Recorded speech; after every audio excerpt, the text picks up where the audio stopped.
del ciclo que la estoy guardando, queda 51%, pero voy a dejarlo por acá escondidito. Disculpen la demora y vamos a empezar. Voy a tratar pues de no demorarme tanto, que sé que ya es tarde, estamos cansaditos todos. Eh, bueno, entonces el tema del día de hoy es neumonía fúngica. Mi nombre es Laura Alejandra Pérez Barón, soy residente del programa de radiología de imágenes diagnósticas de la Universidad de La Sabana. Listo.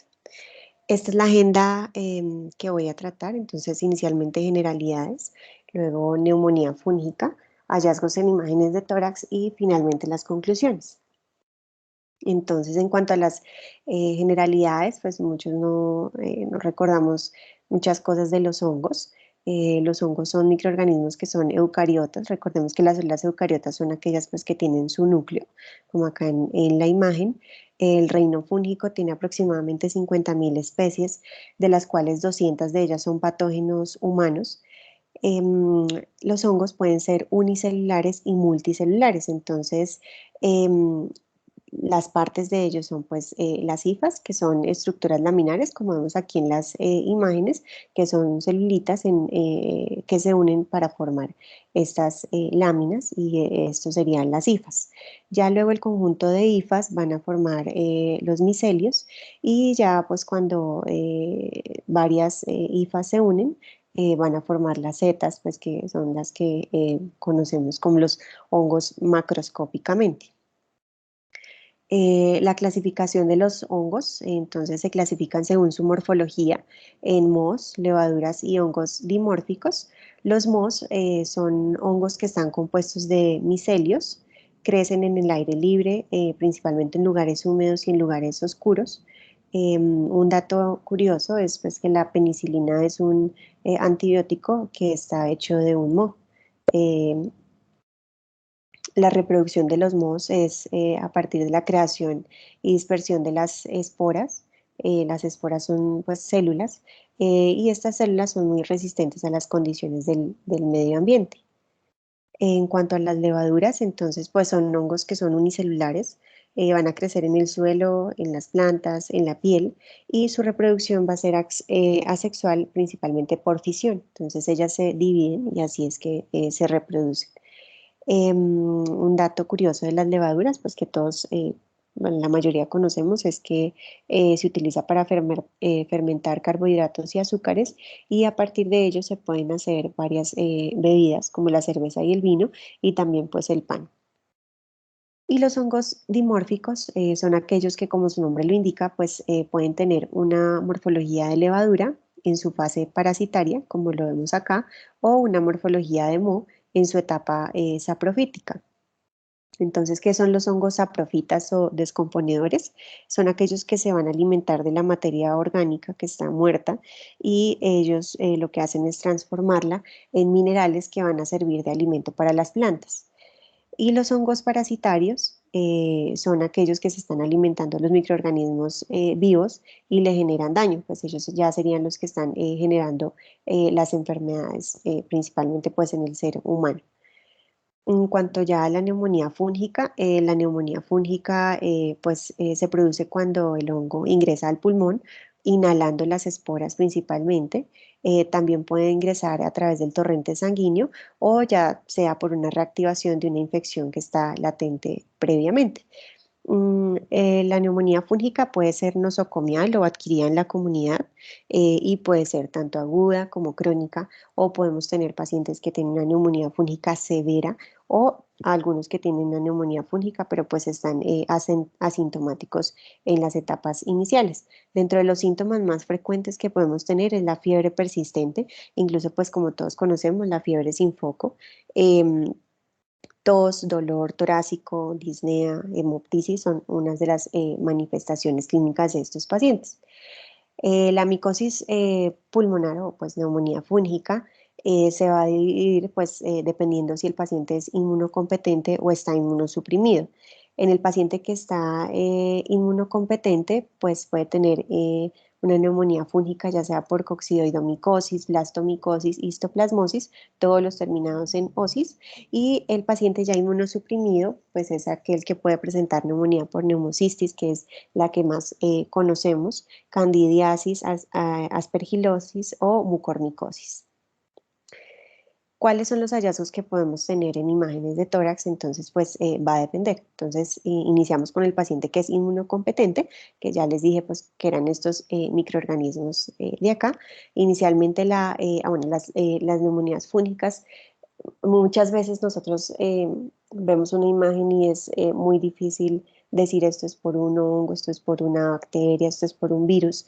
Entonces, pues eso va a depender mucho de las manifestaciones clínicas que tenga el paciente, de la historia clínica y pues también como vemos de su sistema inmune. Y también en las neumonías por hongos también es muy difícil solamente con los hallazgos en imágenes decir esto es por tal hongo, porque como vamos a ver, a través de la exposición, muchos de estos hongos van a tener las mismas manifestaciones radiológicas o manifestaciones radiológicas que son similares. Entonces nosotros lo que hacemos es hacer una aproximación diagnóstica y pues como todo en la medicina, ayudarse de la historia clínica, de los laboratorios, de los demás exámenes que se le piden al paciente. Entonces, inicialmente la coccidioidomicosis, pues también se llama la fiebre de San Joaquín o del Valle, es producida por hongos dimórficos. Aquí este sería el Coccidioides imitis y también hay uno que se llama Posadacea. Esta es su forma en levadura y pues se puede presentar en pacientes que tienen actividades de riesgo, ya sea como la agricultura, la minería, la construcción y recordar que es un paciente pues que su sistema inmune está competente. En cuanto a los hallazgos, qué pena, ya me grabo esto. Un momentico. En cuanto a los hallazgos por imágenes, entonces pues vamos a tener la infección sintomática aguda. Inicialmente, ella va a durar más o menos de 3 a 6 semanas. El 95% de estos pacientes se recuperan totalmente porque recordemos que su sistema inmune es pues muy fuerte.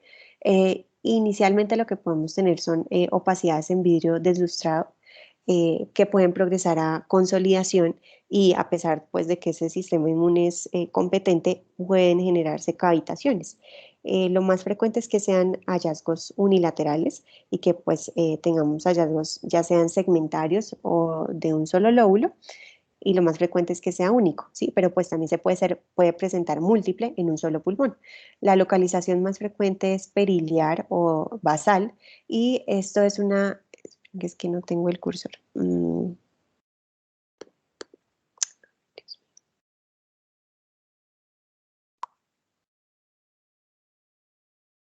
Ya. Esto es una de las características, por ejemplo, clave de este hongo, y es que tenemos una consolidación, pues en un sitio específico, por ejemplo, en unas 2, 3 días, tomamos una nueva radiografía, una nueva imagen y vemos que ya la consolidación desaparece en esa zona y aparece en otro lugar. Esto se llama algo que se denomina consolidación fantasma, y pues que en lo que estuve leyendo se presenta principalmente en este microorganismo. Aquí en esta radiografía de tórax vamos a ver principalmente esta consolidación a nivel de la língula, ¿sí? Y ya después en este paciente, en este mismo paciente va a progresar a múltiples focos de consolidación ya bilaterales y como vemos ya en el área de la língula, pues ya no tiene la consolidación. Eso en relación con una consolidación fantasma.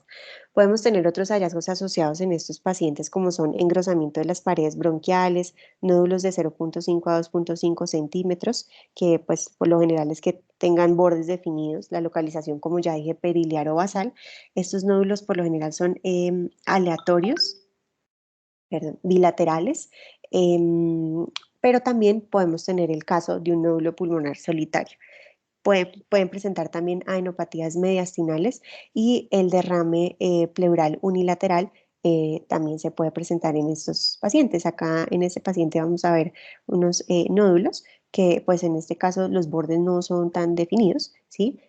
Pero pues se encuentran en diferentes localizaciones bilateral y principalmente una localización periliar y recordar que hacia las bases y pueden tener diferentes tamaños de 0,5 a 2,5 centímetros y en este caso este paciente tiene solamente un nódulo pulmonar solitario, que en este caso pues ya no sería un nódulo, sino yo creo que más bien como una masa, y nos están señalando las adenopatías mediastinales de localización subcarinal.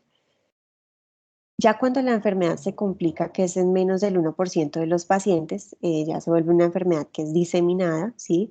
Es la complicación de esta enfermedad aguda y se da por una diseminación principalmente hematógena. Los nódulos miliares, entonces, la manifestación radiológica principal son el patrón miliar, en el cual vamos a ver muchos micronódulos distribuidos en ambos campos pulmonares, por todo el pulmón, y a veces pueden formar opacidades que son confluentes, por ejemplo, en este caso. Entonces vemos la radiografía y vamos a ver muchos micronódulos también con algo de engrosamiento del intersticio, pero acá en esta zona vamos a ver cómo esos micronódulos se están volviendo confluentes. Estos pacientes, además de las manifestaciones pulmonares, tienen manifestaciones extrapulmonares y principalmente manifestaciones dermatológicas, lesiones cutáneas asociadas a esto.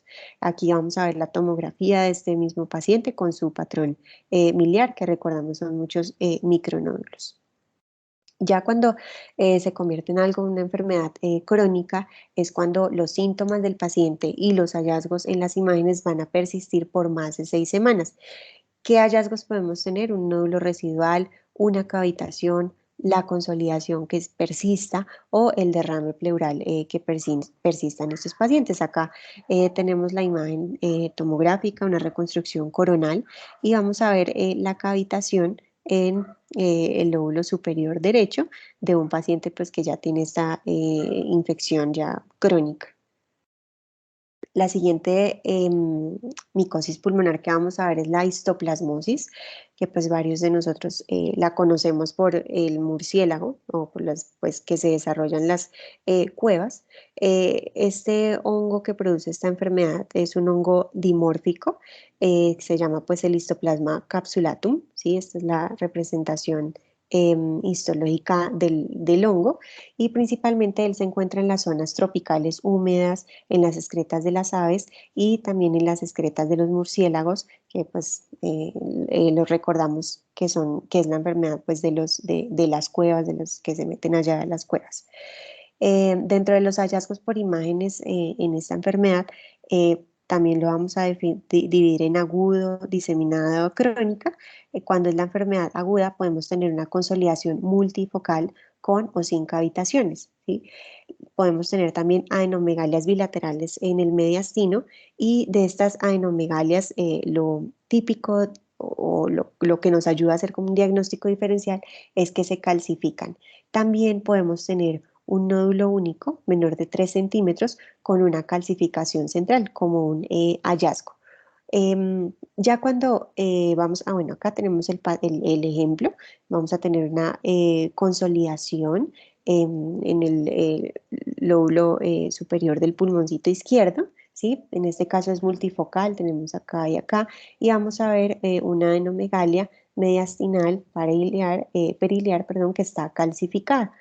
Esto en el caso de una enfermedad aguda. Ya cuando se disemina ya se puede ver muchos nódulos aleatorios, no son micronódulos, y ya en este caso ya son nódulos, y ya con el tiempo pues estos nódulos se pueden llegar a calcificar, y esos son los hallazgos que podemos ver ya cuando tenemos una histoplasmosis crónica, que son pacientes que abrimos la tomografía y llenos de nódulos calcificados, pero también lo podemos ver en infecciones virales. Entonces, por eso les digo que pues depende muchísimo de la clínica del paciente, de la historia clínica y de los laboratorios que le pidan. Ya también en la enfermedad crónica también podemos ver fibrosis y pérdida de volumen.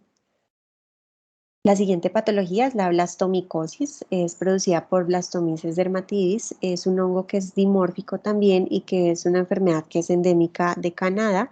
Acá vamos a ver su morfología en levadura, está pues alrededor de un proceso inflamatorio crónico.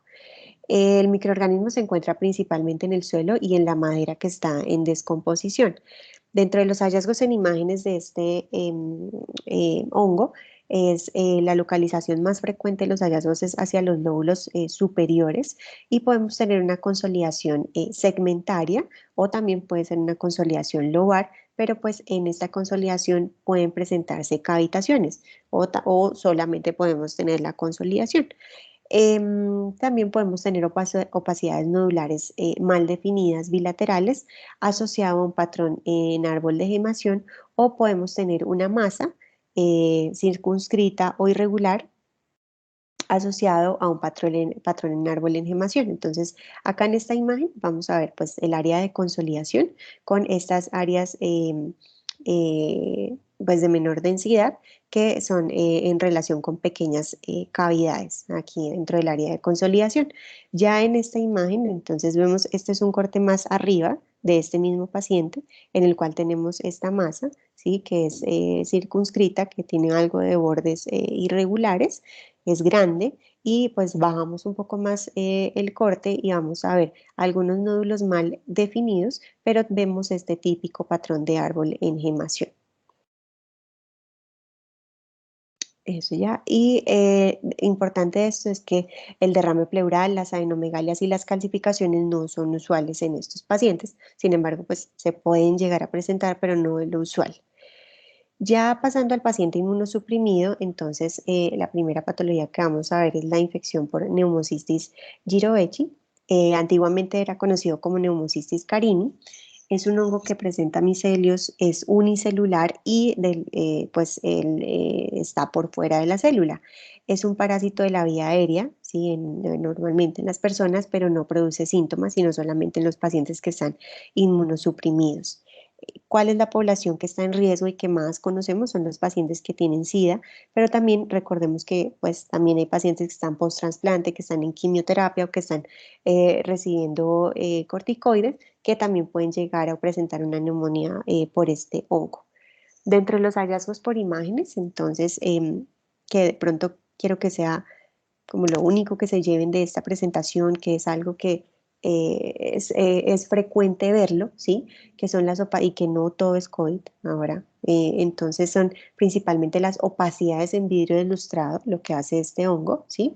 La localización principal es periliar, ¿sí? Estas opacidades pueden progresar a empedrado, ¿sí? A patrón en empedrado, ¿sí? La localización ya, como les dije, más frecuente es a nivel periliar, como vamos a ver en esta imagen, y también en los lóbulos superiores. Y algo típico de estos pacientes es que también hacen estos quistes que son de paredes delgadas y que se localizan más hacia los lóbulos superiores, ¿sí?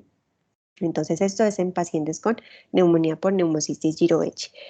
Hallazgos menos frecuentes, nódulos de derrame pleural y linfadenopatía. Acá, pues como lo estamos mostrando, vamos a tener este paciente, pues el parénquima está, casi que las zonas que están respetadas son muy escasas, pero la mayoría es patrón en vidrio delustrado y estas zonas que vamos a ver que se ven más densas son patrón en empedrado y esto asociado a estos quistes.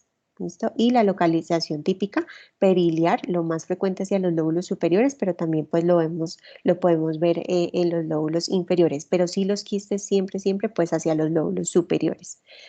La siguiente enfermedad que vamos a ver va a ser la candidiasis. Hay múltiples especies de cándida, pero la que más genera micosis pulmonar es la Candida albicans, que es la que pues también genera otras patologías en el cuerpo. Ella es una levadura y está presente en las superficies, en la piel, en la flora gastrointestinal, en la vagina, ¿sí? Entonces por eso es que se presentan pacientes que están inmunosuprimidos. Dentro de los hallazgos por imágenes no es frecuente encontrar una candidiasis pulmonar y de lo que revisé, pues lo más frecuente es que podamos encontrar múltiples nódulos que pueden parecerse un patrón miliar, pero en este caso no van a ser micronódulos, sino solamente nódulos, pero muchos, muchos nodulitos. También podemos tener áreas de consolidación hacia las áreas gravitacionales y también se pueden llegar a desarrollar cavitaciones, no, perdón, son infrecuentes las cavitaciones y las adenopatías en estos pacientes, perdón. Aquí en esta imagen pues estamos viendo estos nódulos que están pues un poco mal definidos, pero la localización va a ser aleatoria, o sea, están cerca a las fisuras y también hacia el centro del lobulillo. La siguiente patología que vamos a ver es la mucormicosis, ¿sí? Esta enfermedad es más frecuente que se vean los senos paranasales, pero pues también se puede producir en el pulmoncito, pero no es lo más frecuente. Está causada por hongos del orden mucorales, que son hongos que son mohos, ¿sí? Como lo vemos en la imagen, y ellos crecen en las heces, en la madera, en el suelo y en las frutas. Dentro de los hallazgos por imágenes que podemos encontrar en la mucormicosis son consolidación lobar, multilobar, lo más frecuente es que sea unilateral, opacidades en vidrio deslustrado, nódulos sólidos, solitarios o múltiples. Entonces, como vemos, estas tres características ya las hemos visto en los otros pacientes, en las otras micosis que revisamos. Entonces, pues no hay unos hallazgos que son específicos de cada patología, no lo va a haber, ¿listo? Ellos pueden llegar a cavitar, entonces no toda cavitación es tuberculosis como llegamos a pensar. También quiero que se lleven de esta charla que cuando vean una cavitación no solo piensen en tuberculosis, sino también pues en hongos, ¿listo? Y aquí algo que sí puede llegar a presentar es el signo del halo periférico o también el signo del halo reverso. También pueden presentar linfadenopatías, engrosamiento pleural y también derrame pleural. Entonces acá vamos a ver el caso de un paciente con mucormicosis, un paciente inmunosuprimido que llega con síntomas respiratorios, le realizan esta radiografía de tórax y lo que podemos ver es algo de engrosamiento del intersticio peribroncovascular, pero esta zona es una opacidad pues mal definida en vidrio deslustrado, ¿sí? Luego se le realiza a los 2 días esta tomografía en la cual pues se va a ver esta área más que consolidación, como sí, un área de consolidación de morfología nodular mal definida, ¿sí? Y luego ya a la semana le vuelven a tomar la tomografía porque progresan los síntomas y lo que vamos a ver es el área no de consolidación, perdón, sino como de opacidad en vidrio deslustrado, ¿sí? Y está rodeada por un área de mayor densidad. ¿Sí? Esto es el signo del halo reverso que se puede presentar en ese paciente con mucormicosis. O también podemos tener el signo del halo, en el cual es el área de consolidación en el centro rodeada por una área de opacidad en vidrio deslustrado. Esta área de opacidad en vidrio deslustrado lo que está representando es hemorragia al área de sangrado alrededor de la lesión. ¿Listo? Y ya para finalizar vamos a tener la aspergilosis. La aspergilosis va a tener 5 etapas que ya las vamos a ver.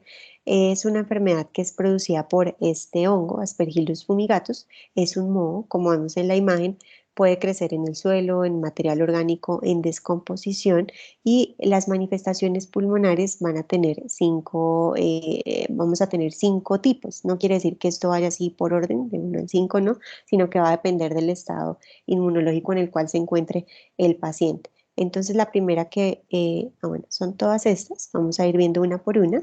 La primera que vamos a ver es la aspergilosis no invasiva. Entonces, en la aspergilosis no invasiva hay algo que muchos recordamos, va a ser pues la formación del aspergiloma o el micetoma, ¿sí? ¿Qué es esta lesión? Es principalmente una bola de hifas, ¿sí? Que ya vimos cómo eran las hifas, que está colonizando una cavidad preexistente, ¿sí? En la tomografía, ¿cómo vemos esto? Vamos a ver una masa sólida, como lo vemos acá, ¿sí? Con una atenuación de densidad de tejidos blandos. Obviamente no va a realzar con el medio de contraste porque eso está ya dentro de una cavidad. Esta masa va a ser sólida, redonda u ovalada y está dentro de la cavitación. ¿Sí? ¿Qué hace esta masa? Que cambia de posición dependiendo del movimiento del paciente. ¿Sí? Entonces podemos tener una adquisición de la tomografía en decúbito supino y ver esta ola, esta lesión hacia la zona de clive y podemos tomar una tomografía en el paciente pronado y vemos cómo cambia de posición. ¿Listo? Alrededor de esta lesión vamos a ver el espacio de la cavitación que queda, ¿sí? Que está haciendo este signo de la media luna, ¿sí? Pero no siempre que damos un signo de la media luna quiere decir que estamos viendo un aspergiloma o un micetoma, no, porque esto también se puede presentar en pacientes que tienen vasculitis, neoplasias o incluso pacientes que tienen una neumonía bacteriana que sea necrotizante, puede llegar a formarse este signo. ¿Listo? Podemos ver también alrededor de la lesión un engrosamiento de la pleura, como lo vemos acá, y también pues recordar que la pared de esta cavidad también pues va a ser gruesa. Entonces esto en la aspergilosis no invasiva, el micetoma. Acá vamos a tener otro caso que no se ve así tan claro, tan bonito, pero pues realmente esto es lo que a uno le llega en los turnos, estas lesiones. Pues no, como les digo, no se ve tan claro, pero vamos a ver acá el micetoma por dentro de la cavidad con el pequeño signo de la media luna. Y en este lado, pues también se está empezando a formar. La siguiente, pues el siguiente tipo de aspergilosis es la aspergilosis broncopulmonar alérgica. Esta se presenta principalmente en pacientes que, además de que están inmunosuprimidos, también tienen asma, ¿sí? Y se da porque hay una reacción de hipersensibilidad a este hongo, pues recordemos que el hongo está por todo lado. Este hongo entonces está proliferando en la luz de la vía aérea, acá se está proliferando ese hongo, y en la tomografía los hallazgos que vamos a ver van a predominar en lóbulos superiores y de localización periliar. Lo que más vemos son bronquiectasias y también el signo del dedo del guante. Y pues ya finalmente ese tapón de moco que está llenando esas bronquiectasias puede llegar a calcificarse. Entonces, acá vamos a ver la aspergilosis broncopulmonar alérgica. El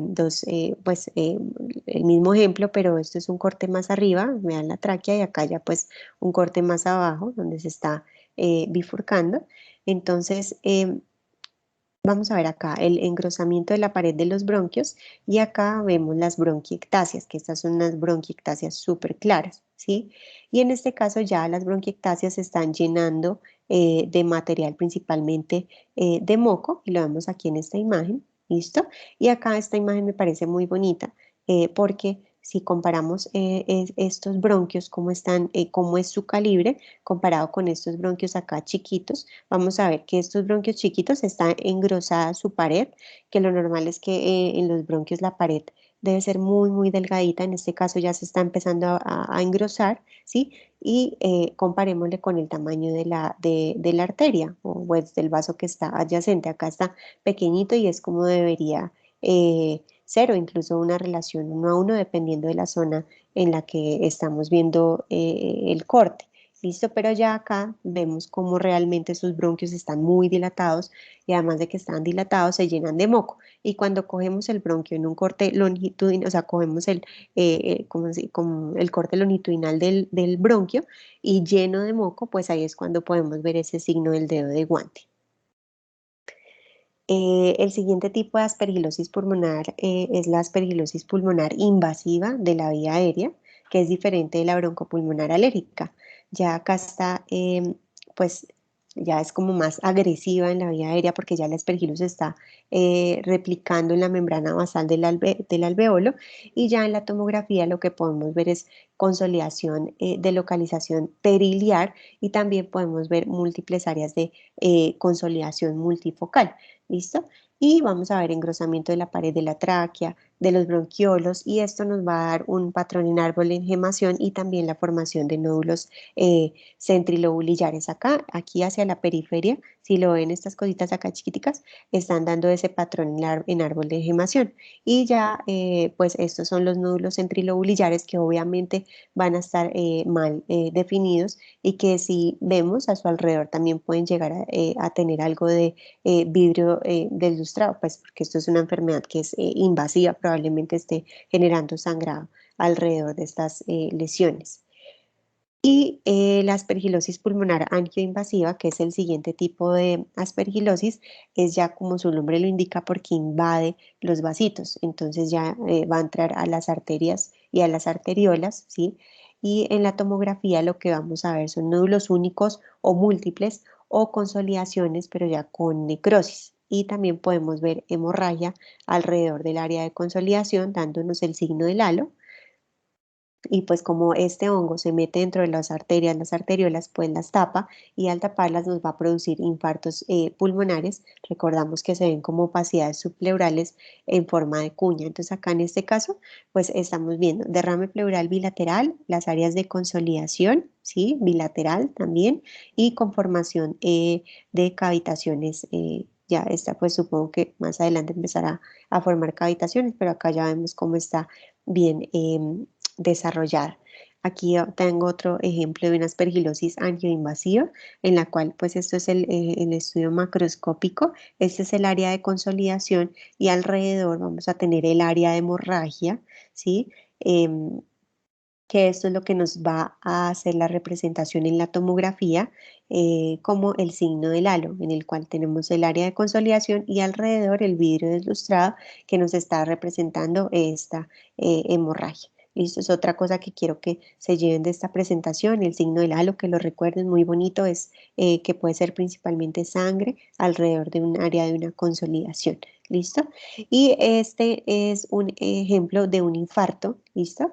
Em, Obviamente esto no es por un hongo, saqué esta imagen de radiopedia, sino que no encontré un infarto en una aspergilosis angioinvasiva, no encontré una imagen bonita, pero acá pues se está viendo el trombo como tal tapando, digamos que esto es un hongo y está produciendo aquí pues el infarto típico con su morfología en cuña de localización subpleural.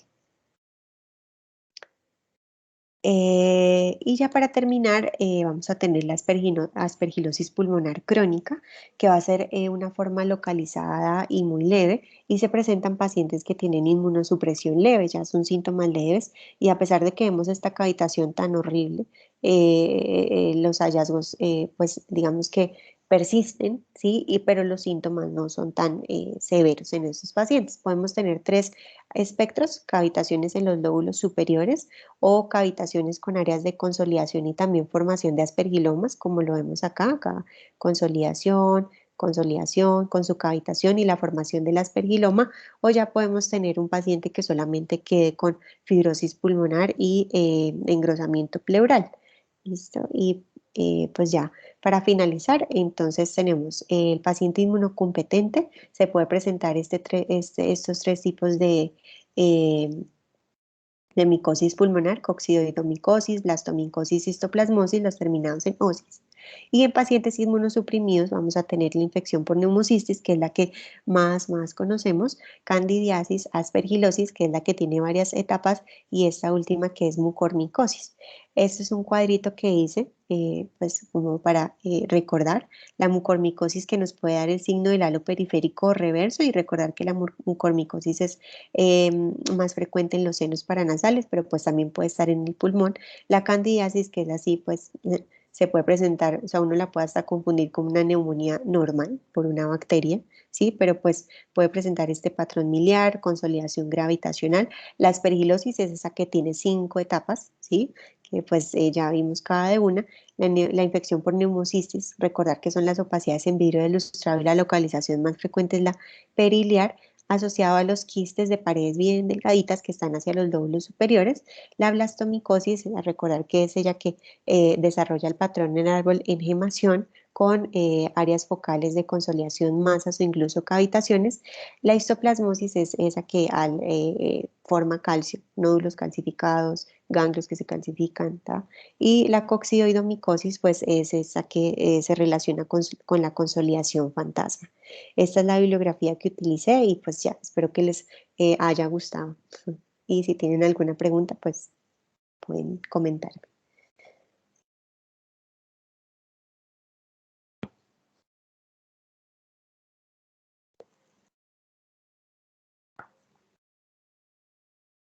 Muchas gracias, doctora.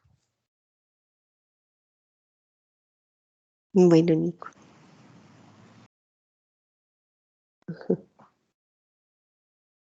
Bueno, pues creo que no hay preguntas. Ya saben, cualquier cosa que necesiten, estoy a la orden. Ahí Nicolás tiene mi número.